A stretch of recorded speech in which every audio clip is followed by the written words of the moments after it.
proste tie maličké vznikajúce národy, že to proste nemajú šancu, že to musí byť nejaký veľký brat, alebo musí byť nejaký veľký celok územný, alebo proste nejaká veľká skupina ľudí, aby sa zachránila v tej novej Európe, ktorá národnostne bublala, aby sa zachránila, tak vtedy on hovorí, že duch slovenský.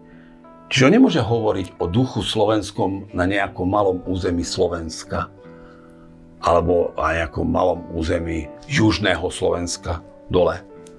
On hovorí o duchu slovenskom, ktorý žije v Európe. A to či v Prahe, či na Rujáne, či v Itálii, v starej Itálii, v Taliansku, či v Maďarsku, v Panonii. Tam všade duch slovenský v tom čase žil. A úlohou týchto národných buditeľov, ktorá väčšina, ako som spomínal, boli evanjelickí kňazi, lebo oni cestovali, oni boli vážení, mohli si dovoliť cestovať, ich ľudia si vážili, tak úlohou ich bolo to posolstvo nejaké, že duch slovenský ešte žije, roznášať. Lebo ten jednoduchý človek z tej dediny, ten mlynár, ten kováč, ten pastier, oni sa nedostali. Nikdy sa nedostali. Možno celý život prežili v dedine. Ale keď prišiel kňaz na ceste svojej a povedal im, aj vo vedľajšej dedine rozprávajú, síce trošku ináč, ale aj vo vedľajšej dedine. Ja na celej ceste chodím cez dediny, kde sa rozpráva, kde je kultúra, kde je všetko proste slovenské. Ten slovenský duch je tam.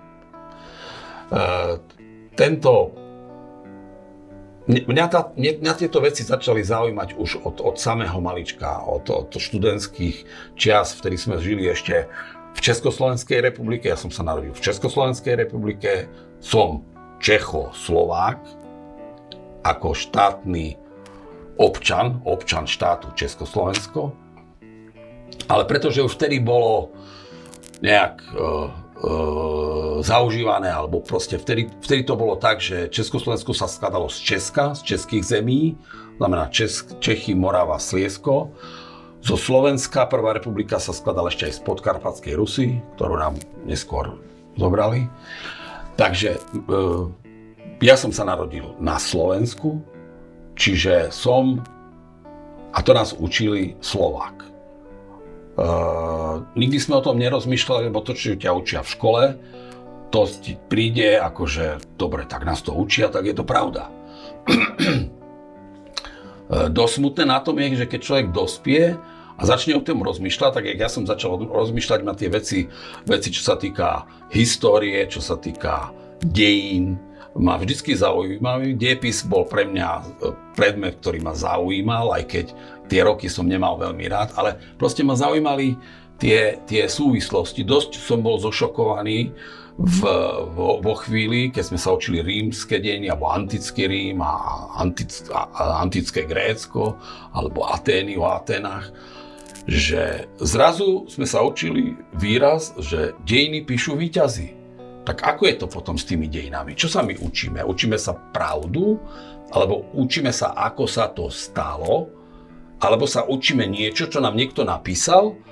A dal nám to a povedal, toto je, tak sa to stalo, vy musíte učiť. Tak to ma začalo zaujímať. A pretože tie takzvané pravdivé dejiny nikdy neboli publikované. Teraz je to móda, že píšu sa tajné dejiny Európy, alebo aj tajné dejiny Nemecka, tajné dejiny Ruska. Proste sa píšu tajné dejiny, ktoré sa predávali len ústne, to znamená rozprávaním z pokolenia na pokolenie sa rozprávalo. Ľudia, ktorí dneska majú informácie, ktorí to vedia, ako to bolo. Vedia to len z ústneho podania. Je na nich, že či to napíšu, alebo to nenapíšu. Ale proste je to tak. No. A čiže ja som bol vždycky Slovák, narodený v Československu, pas som mal československý, keď som išiel do zahraničia, ma nazývali Čech, čo som nerozumel, prečo som ja pre nich Čech. Dosť ťažko sa mi vysvetľovalo, keď som chodil do Bulharska, alebo ja neviem, do Jugoslávie som miloval chodiť. Keď som chodil tu a všetci mi, Češi sú tu, ty si Čech. A ja som nie Čech, ja som Slovák. To ešte som vtedy robil tú chybu, že som Slovák.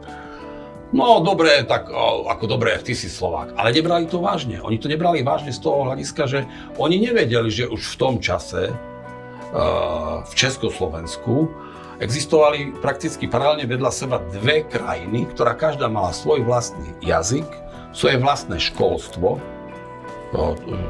ktoré bolo založené na tom jazyku, že v Česku to bol český jazyk, na Slovensku slovenský jazyk a svoju vlastnú kultúru. Česká a slovenská kultúra sa odlišovala. Je pravda, že my sme mali spoločnú televíziu. A je pravda, že napríklad samotní Češi v tom čase rozumeli slovensky. Samotní Slováci bežne čítali české knihy. Do dneska moje dcery čítajú české knihy, aj keď teraz oni sú v Prahe, takže musia čítať české knihy, ako povinné.